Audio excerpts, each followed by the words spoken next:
নমস্কার, আমি সুস্মিতা। আপনারা দেখছেন সুস্মিতা সিম্পল কুকিং চ্যানেল। আজকে আমি বানাবো কোনো রকম রোদে দেওয়ার ঝামেলা ছাড়াই আমের আচার। এই আচার বানিয়ে রাখলে অনেক দিন পর্যন্ত ঘরে রাখা যায়, নষ্ট হয় না। তাহলে চলুন রেসিপিটি দেখে নেওয়া যায়। প্রথমে আমি 600 গ্রাম মতন আম নিয়ে নিয়েছি। আম আমি পরিষ্কার করে ছাড়িয়ে ধুয়ে নিয়েছি। একটা আমকে 6 টুকরো করে নিয়েছি। আমগুলোর মধ্যে হালকা আঁটি হয়েছে। এবার যাতে নুন জলে ভেজাবো তার জন্য ওই বাটির মধ্যে আমি বেশি করে জল দিয়ে দেবো, যাতে জলের মধ্যে আমটা চুবে থাকে, সেই অবধি জল দিয়ে দিতে হবে। জল দেওয়া হয়ে গেছে।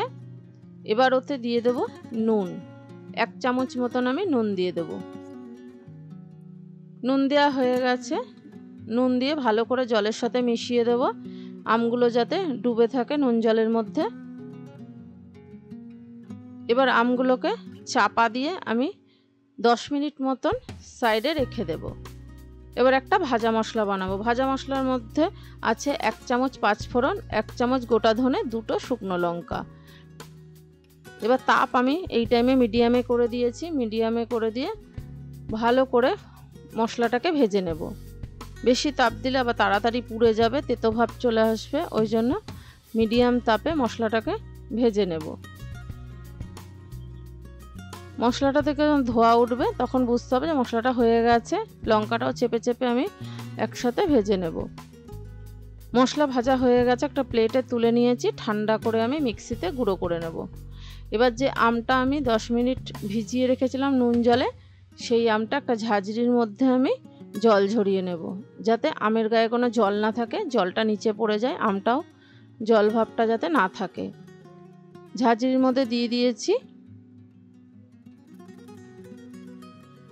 জলটা যাতে নিচে পড়ে যায়, ঝুড়িটা ওপরে রেখে দেব।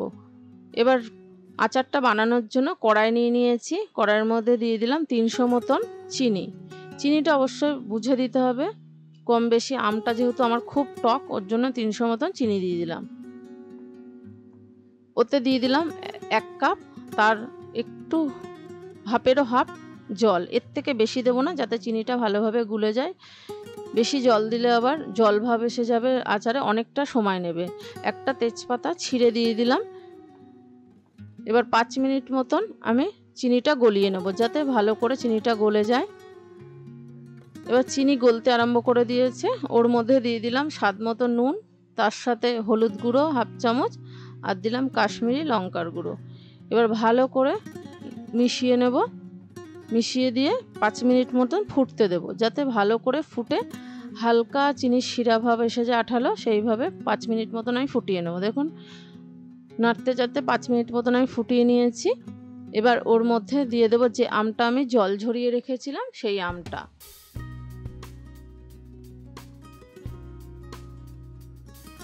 আম দেওয়া হয়ে গেছে। এবার ভালো করে চিনির শিরার মধ্যে নাড়াচাড়া করে মিশিয়ে নেব। এই টাইমে তাপটা বাড়ানোই আছে, যেহেতু আমটা গলবে, চিনির শিরাটাও ফুটবে, আমের মধ্যে মিষ্টি ভাবটা আসবে, ওর জন্য তাপটা এই টাইমে বাড়িয়ে দিয়েছি। বাড়িয়ে দিয়ে আমি 10 মিনিট মতন ফুটিয়ে নেব, যাতে আমটা ভালো করে গলে যায়। 10 মিনিট মতন ফুটিয়ে নিয়েছি। দেখুন আমের কালারটাও চেঞ্জ হয়ে গেছে, হালকা চিনির শিরাও আমের মধ্যে চলে এসছে, কিন্তু এখনও আচারটা রেডি হয়নি। এবার তাপ আমি এই টাইমে মিডিয়ামে করে দিয়েছি, যেহেতু 10 মিনিট মতন ফুটিয়ে নিয়েছি। দেখুন মিডিয়ামে করে দিয়ে আরও 3-4 মিনিট ফুটিয়ে নিয়েছি।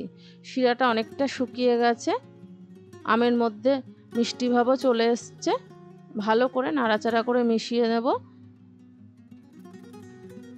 কালারটা দেখুন চেঞ্জ হয়ে গেছে। আবার ঠান্ডা হলে অনেকটা জমে যাবে, এর থেকে আর বেশি আমি গাঢ় করব না। এই আমের আচার অনেক দিন পর্যন্ত রেখে খাওয়া যায়, আবার নষ্ট হওয়ারও ভয় নেই। এবার এতে দিয়ে দেব 2 চামচ মতন ভাজা মশলা। যে ভাজা মশলাটা আমি বানিয়ে রেখেছিলাম, সেই ভাজা মশলাটা দিয়ে দেব। তাপ একদম লোতে করে দিয়েছি। আর যাতে আচারটা নষ্ট না হয়, আমি 2 চামচ মতন ভিনিগার দিয়ে দেব। ভিনিগার একদম অফ করে ভিনিগারটা দিতে হবে। ভিনিগার দিয়ে ভালো করে নাড়াচাড়া করে মিশিয়ে দেব, দিয়ে ঠান্ডা করে পরিবেশন করে দেখাচ্ছি কেমন হয়েছে।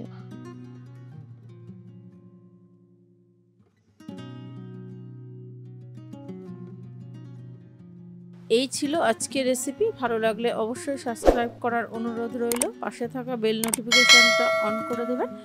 আমি কোনো নতুন ভিডিও আপলোড করলে সবার প্রথমে আপনাদের কাছে পৌঁছে যাবে। আবারও দেখা হচ্ছে নতুন কোনো ভিডিও নিয়ে। ভালো থাকবেন, সুস্থ থাকবেন। ধন্যবাদ।